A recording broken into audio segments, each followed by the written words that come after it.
आप सभी को तुलसी विवाह की हार्दिक शुभकामनाएँ।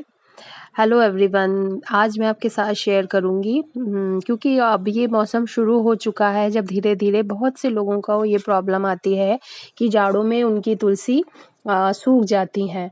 तो उसका क्या रीज़न है? अगर आप 2 बातों का ध्यान रखें तो उसी से आपकी जो तुलसी जी हैं वो सालों-साल बनी रहेंगी। मेरे इस गमले में लगी हुई तुलसी 2 साल इन्हें हो चुका है। परमानेंट प्लांट नहीं है तुलसी जी का, लेकिन थोड़ी-सी केयर से ये 2-3 साल तक एक पौधा आपके गमले में इसी तरह से बना रहेगा।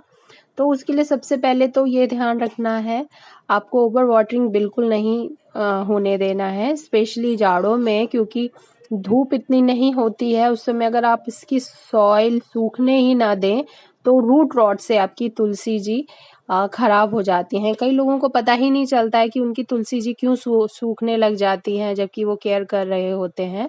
लेकिन क्योंकि सुबह रोज़ जल चढ़ाने का जो रिचुअल है, उसकी वजह से रूट रॉट से हमारी तुलसी जी खराब हो जाती हैं।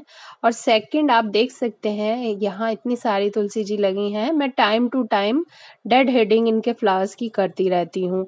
अगर आप मंजरी को कट करके नहीं हटाएँगे तो क्या होगा, धीरे-धीरे वो मंजरी जैसे सूखने लगती है, तो वो जो ब्रांच है, वो ब्रांच भी सूखने लगती है। और हमारी तुलसी जी, जो जैसे मैं नॉर्मली हर पौधे के लिए बोलती हूँ, अगर हम प्लांट में फूल के बाद बीज बनने देंगे तो ऑब्वियसली प्लांट अपनी सारी एनर्जी बीज प्रोड्यूस करने में, नया पौधा बनाने में खर्च करने लगता है।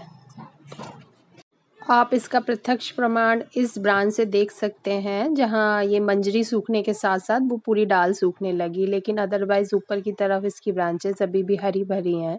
तो बस ये 2 बात अगर आप ध्यान रखेंगे, और फॉग के टाइम पे अगर आप थोड़ा-सा या शेड में कर सकें या फिर इस तरह से, जैसे तुलसी विवाह में ऊपर एक छोटी-सी चुन्नी पहना दी जाती है, आप उसे हल्का-सा ढक दें। वैसे आप इस तरह से कवर ना कीजिएगा कि प्लांट फोटोसिंथेसिस ना कर सके, क्योंकि पौधों को हरा-भरा बने रहने के लिए फोटोसिंथेसिस प्रोसेस बहुत अच्छे से हो। और ऊपर से पानी देने के टाइम पे तुलसी जी में हमेशा शावर स्पेशली विंटर में मॉर्निंग टाइम पे दें, जिससे इसमें फंगल अटैक वगैरह ना हो। नॉर्मली तो मुझे अभी तक इसमें किसी तरह का पेस्ट या सॉइल में फंगल अटैक देखने को नहीं मिलता है। टाइम टू टाइम इसकी सॉइल में गुड़ाई करते रहिए। आप चाहें तो वही जो तुलसी के पत्ते सूख के झड़ते हैं, उसी पत्तों से ऊपर टॉप लेयर में हल्की सी मल्चिंग कर दें। तो तो वो जो दिसंबर के महीने की ठंड होती है, जैसे हम गर्मी में मल्चिंग करते हैं, वैसे ही जो वो पौधे डोरमेंट में पीरियड में जाते हैं, परमानेंट पौधे, उस टाइम पे उनकी सॉइल में भी हम हल्की सी मल्चिंग कर दें, तो क्या होता है, एक्सट्रीम वेदर का जो टाइम होता है बहुत ठंडी में, इसकी सॉइल जो होती है, तो इसकी जड़ें और हमारा पौधा कोल्ड स्ट्रोक से बच जाता है। तो आप ये भी ट्राई कर सकते हैं, ये कर सकते हैं। और इसके साथ-साथ आप हल्का-सा ऊपर से अपने फॉग के टाइम पे ही देखते हैं, स्पेशली तुलसी बहुत जल्दी खराब होने लगती है। तो आप ऊपर हल्की-सी एक छोटी-सी चुन्नी चाहे तो शाम के टाइम पे पहना दें और सुबह खोल दें।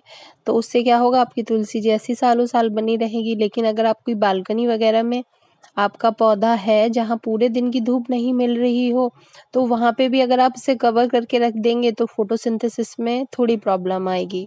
तो कुछ ही बातों का अगर आप ध्यान रखेंगे, तो इसी तरह से, जैसे मेरे पास ये लगभग बहुत सारी तुलसी जी हैं, और ये 2 साल करीब है इनकी एज, तो ऐसे ही आपके पास ये सालों-साल बनी रहेंगी।